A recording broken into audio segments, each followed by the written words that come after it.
No vídeo de hoje, eu vou usar tempos verbais para abordar um dos motivos pelos quais tanta gente odeia estudar português na escola. Por que tantas regras gramaticais parece que não fazem sentido algum. E explicar por que você talvez tenha tanta dificuldade em dominar a gramática de uma língua estrangeira. Olha, esse vídeo promete, hein? Vamos até acelerar aqui um pouquinho a vinheta. Isso. Aê! Tá bom. Vamos começar então falando de modos verbais. A gente aprende na escola que, para falar de um fato concreto, de uma certeza, a gente usa um modo indicativo. Eu sou, ele está, nós somos. E para falar de uma hipótese, de um fato imaginário, a gente usa o modo subjuntivo.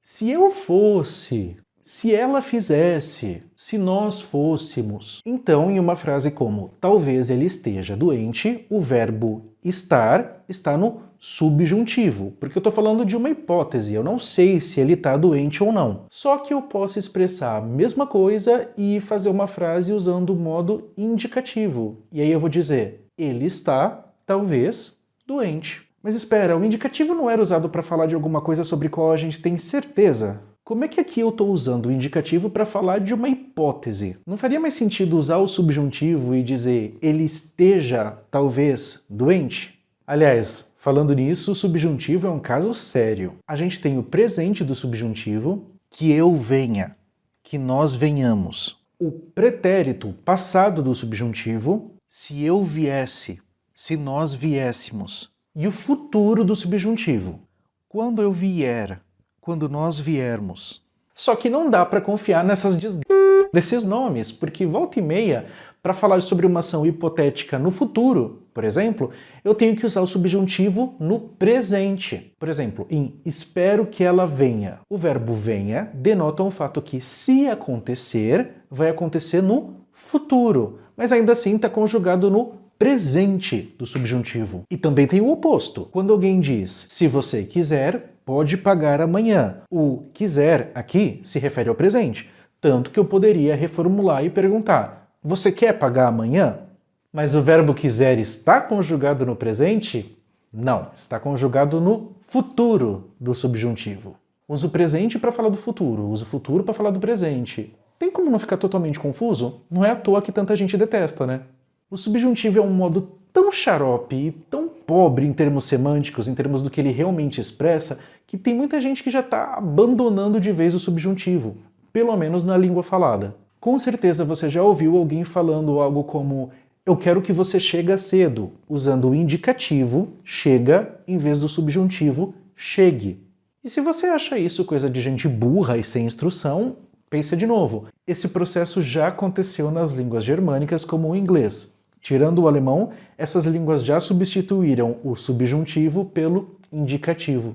Aliás, o inglês tem esse tempo verbal que é verdadeiramente um pesadelo para a maioria dos aprendizes brasileiros, o present perfect. Um tempo verbal que ninguém parece entender muito bem para que serve. Afinal de contas, por que as provas insistem em cobrar da gente que a gente tem que dizer I have done my homework today, no present perfect, e não I did my homework today, no simple past? Por que isso, se no português a gente traduz as duas frases como eu fiz minha lição de casa hoje? Porque, se você parar para pensar, a frase em português tem uma incoerência em relação ao tempo verbal. Se o tempo é hoje, hoje indica presente. Se o tempo é o presente, por que a gente conjuga o verbo no passado? Fiz. Essa incoerência tende a ser evitada no inglês, justamente pelo uso do present perfect. Esse caso do present perfect é um bom exemplo de caso em que a gente não costuma perceber as incoerências da língua da qual a gente é falante nativo.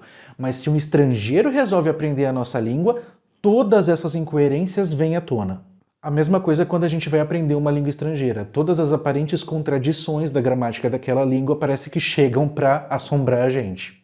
E mesmo quando a gente está estudando a nossa própria língua na escola, volta e meia a gente se depara com regras e classificações que parece que não fazem qualquer sentido. Tanto em doam-se lindos filhotes de poodle, quanto em precisa-se de balconista, a gente não sabe quem pratica ação verbal. A gente não sabe nem quem está doando, nem quem está precisando. Mas se eu for prestar um concurso, eu sou obrigado a dizer que precisa-se de balconista é uma oração com sujeito indeterminado. Ok, até aí tudo bem. Mas que doam-se lindos filhotes de poodle é uma oração com sujeito determinado e que o sujeito é lindos filhotes de poodle. Por quê? Porque as explicações que a gente encontra nas gramáticas normativas, em geral, não contam nem metade da história.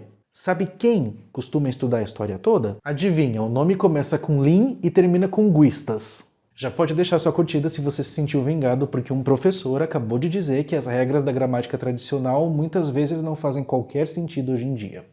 Voltando lá para o caso da passiva. O verbo tem que concordar com o sujeito.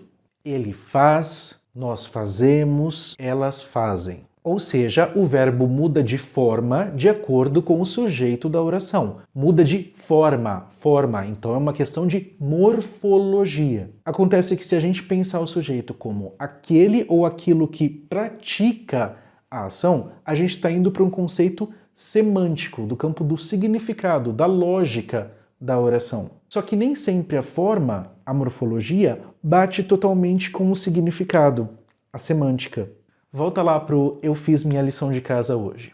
Morfologicamente, o verbo está no passado, está conjugado no passado. Só que do ponto de vista semântico, essa oração se refere ao tempo presente, hoje. Aliás, se for parar para destrinchar mesmo, toda vez que a gente fala, a gente está manipulando 3 referências temporais ao mesmo tempo, mas isso eu falo um outro dia. A questão é que, se na superfície tudo pode parecer meio caótico, ainda assim existe sim uma lógica subjacente na forma como a gente usa a língua. Só que a gramática tradicional e os nomes que a gramática tradicional dá para os elementos que constituem a língua nem sempre refletem direito essa lógica subjacente da língua que a gente fala.